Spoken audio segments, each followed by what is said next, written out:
As John watched in the vision, Jesus opened the sixth seal on the scroll. This is still a preliminary seal. Even after this one is opened, the seventh seal prevents the scroll from being completely unrolled. That is, the end is not yet. Now, you might remember that John had wept when no one was found to break the seals.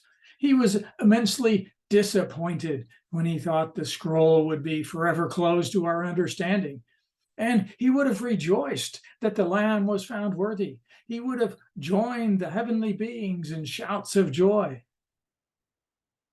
But I wonder how he felt as these seals were portrayed before his eyes. He must have gone from disappointment to dismay. Maybe this thought crossed his mind. It might be better if all this was kept a secret. It might be better if we did not know. It is just awful what he sees, staggering, so staggering that it's difficult for us to image how these things could even happen. Verse 12 says, I watched as he opened the sixth seal. There was a great earthquake. Well, that's not too hard to imagine. Great earthquakes happen every year. Presumably, John saw one, was very powerful.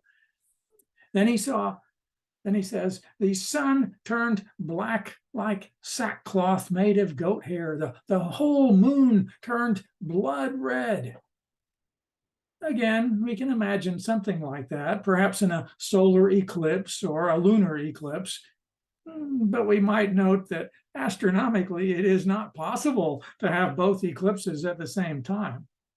Or maybe these colors are caused by something like a volcanic dust in the atmosphere. We really don't know.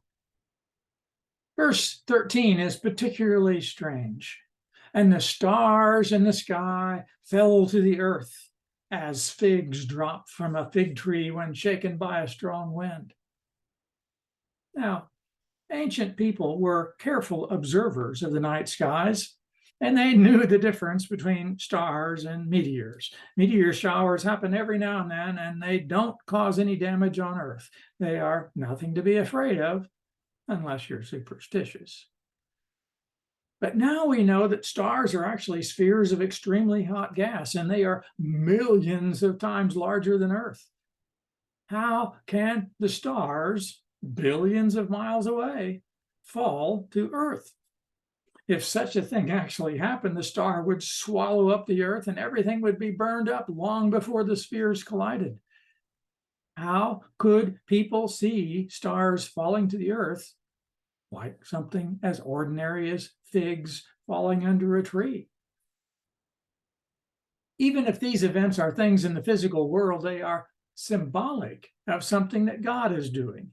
In the Old Testament, a black sun and a red moon are associated with the day of the Lord, the day of God's judgment on the nations of earth.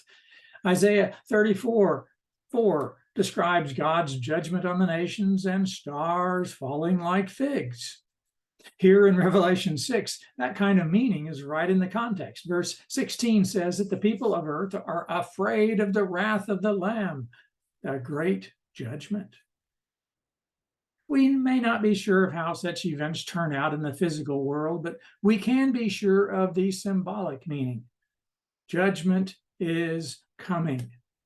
After the wars, famines, and disease epidemics of the first four seals, and after the persecution of God's people mentioned in the fifth seal, we can be sure that the Lamb will take action. As Jesus said in Matthew 16:27, people will be repaid for their deeds.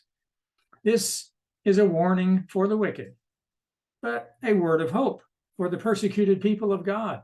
Things will be set right. Even if the world has to be turned upside down, God will set things right.